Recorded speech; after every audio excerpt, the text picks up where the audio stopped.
Shalom, shalom, graça e paz, a paz de Deus, a paz do nosso Senhor Jesus Cristo exceda todo entendimento e todo o coração.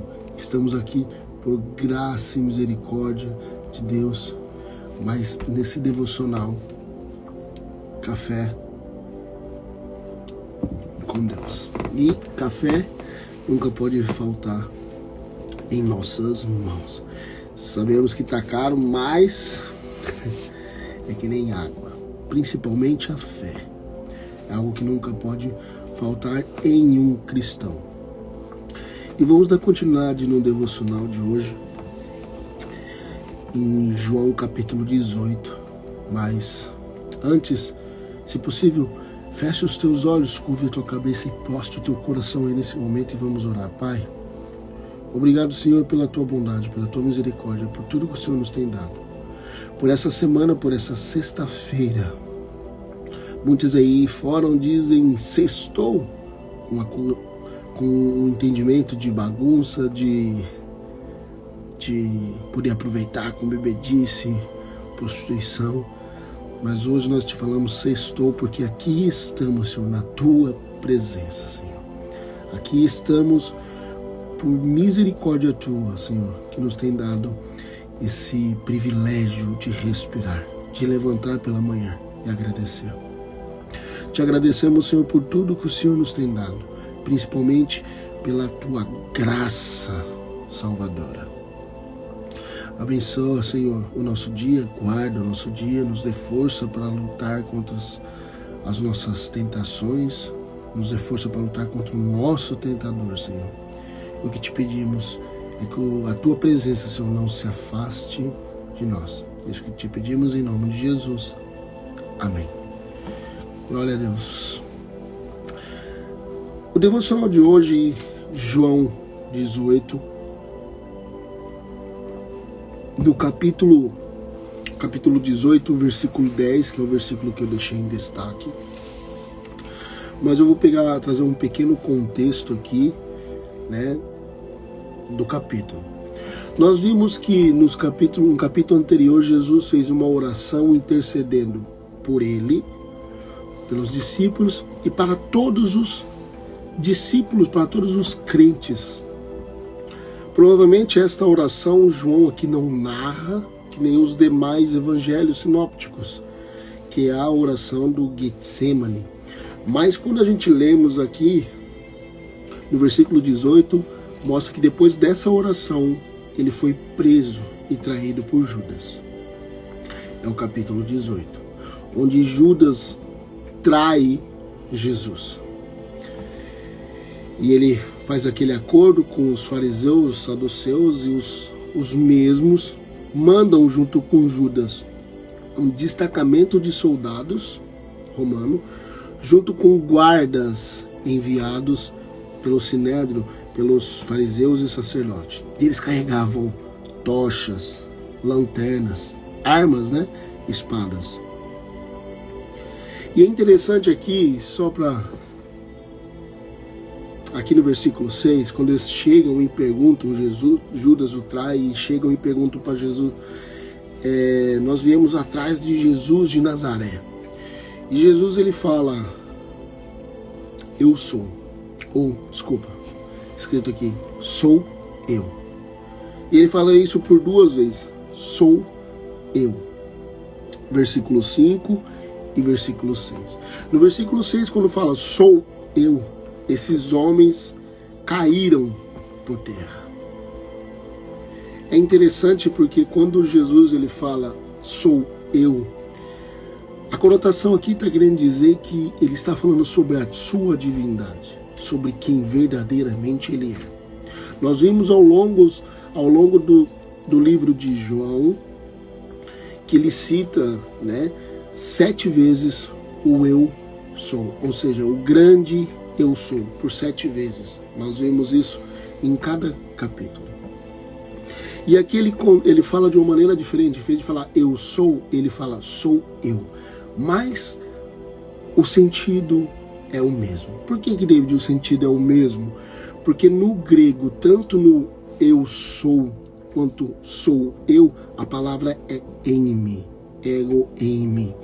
E essa palavra ela é aplicada tanto nas vezes quando se aplica lá para 7 vezes eu sou, quanto para esse momento.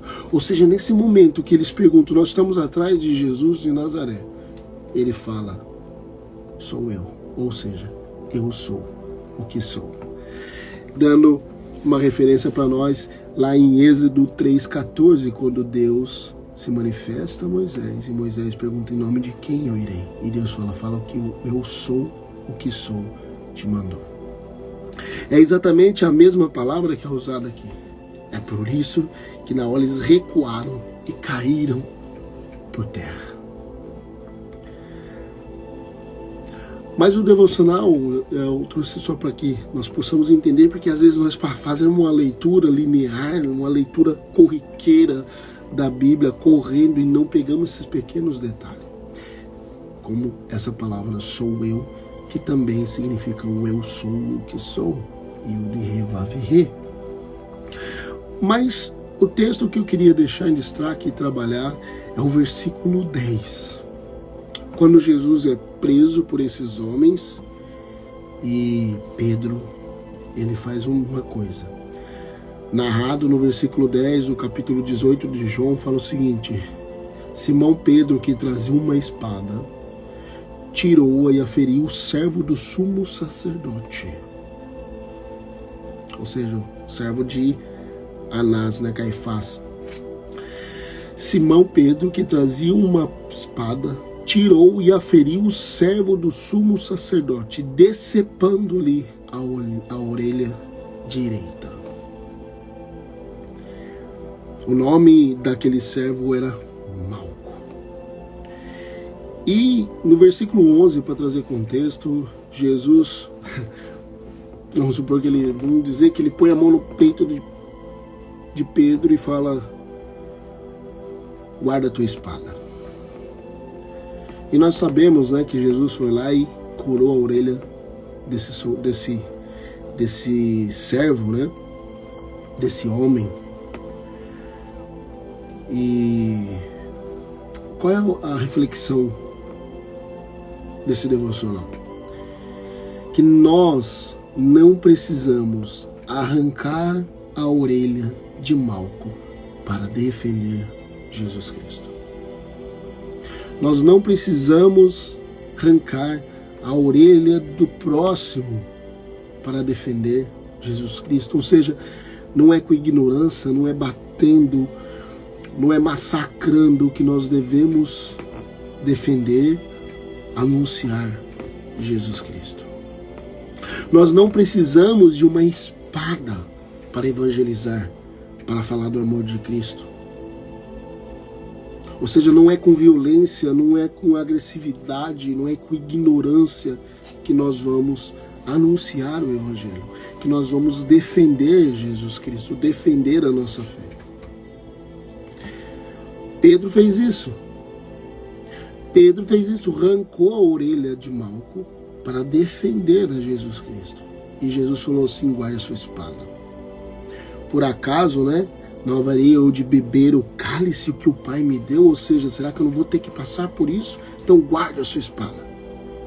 Nós não precisamos da espada para defender Jesus Cristo. Um dos cursos que eu sempre tive vontade de fazer é apologética. E eu estou fazendo hoje, por graça e misericórdia de Deus. E na primeira aula de apologética, que é defesa da fé, a gente entra com aquela intenção, eu vou aprender a argumentar, defender a minha fé, defender Jesus Cristo, argumentando aquele de outra religião, que pensa diferente, tal. Ou seja, nós entra, eu entrei fazendo esse curso, falei assim, eu vou me armar, eu vou afiar a minha espada para bater de frente com os ateus, com qualquer outro tipo de religião que não seja o cristianismo. Só que na primeira aula o professor falou o seguinte: o curso de apologética não é para você sair batendo em ninguém, para você humilhar ninguém. O curso de apologética é a maior ferramenta para evangelização. Isso foi algo maravilhoso, porque eu gosto muito de falar da palavra de Deus, eu gosto muito de falar de Jesus Cristo. E foi ali que para mim fez sentido esse versículo. Nós não precisamos de uma espada para defender Jesus Cristo. Nós não precisamos de arrancar a orelha de Malco para defender a Jesus Cristo. Nós devemos, com amor, com carinho, anunciar a vontade de Deus, anunciar o sacrifício de Deus. Quem faz a obra não somos nós simplesmente somos mensageiros, somos colaboradores de uma seara, de uma obra.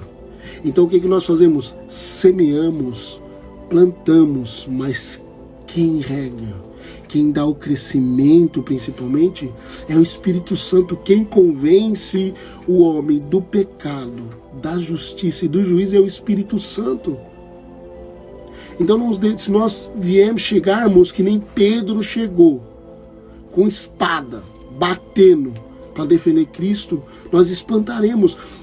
Eu acredito que esse homem, nesse dia, ele foi convertido, mas não porque Pedro fez. Porque o que Pedro fez afastou aquele homem de Cristo. Provavelmente mostrou a esse seguidor, aos seguidores de Cristo, aos cristãos como são, ignorantes, ruins. Eu acredito que esse homem foi convertido por dois motivos. Um, quando ele ouviu Jesus falando, eu sou, ou sou eu.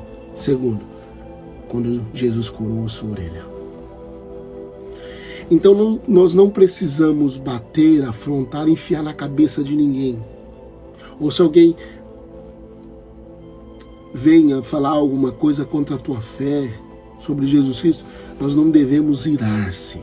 Porque se nós irar-se, nós não estamos executando o fruto do Espírito, mas sim a obra da carne. E executando a obra da carne, nós não estamos em Cristo Jesus. Então não precisamos de uma espada para defender a Jesus Cristo. Simplesmente o amor, o carinho e a nossa missão, que é levar o Evangelho. Se eles vão ouvir, não vão ouvir, se vão ignorar-nos, se vão xingar-nos, isso não é problema nosso. Isso é entre eles e Deus, porque a mensagem foi levada. Quem faz a obra é o Espírito Santo. Por muitas vezes nós queremos enfiar na cabeça daquela pessoa aquilo que nós entendemos. Mas às vezes nós esquecemos que alguns dias atrás nós pensávamos da mesma maneira. Então o Evangelho, ele tem que ser anunciado com paciência, com amor, perseverando, em doses homeopáticas, ou seja, em pouquinho e pouquinho. É por isso que Jesus fala, devemos ser o sal da terra. E qual é o propósito do sal a não ser temperar? Ele conserva, ele tempera, ele dá sabor, mas o sal salga. Nós devemos salgar a terra com paciência, com amor, com sabedoria. E salgando a pessoa, salgando essa terra, por isso que Jesus fala que nós somos o sal, a luz do mundo e o sal da terra. Nós salgando, nós provocaremos sede, onde Cristo é a água viva. Então nós não precisamos arrancar a orelha de Malco para defender Jesus Cristo. Nós não precisamos de uma espada para defender Jesus Cristo.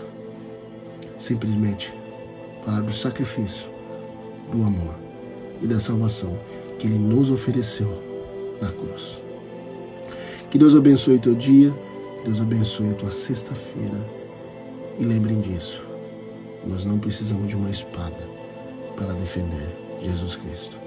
Simplesmente de amar o próximo e levar a mensagem de Cristo. Graça e paz.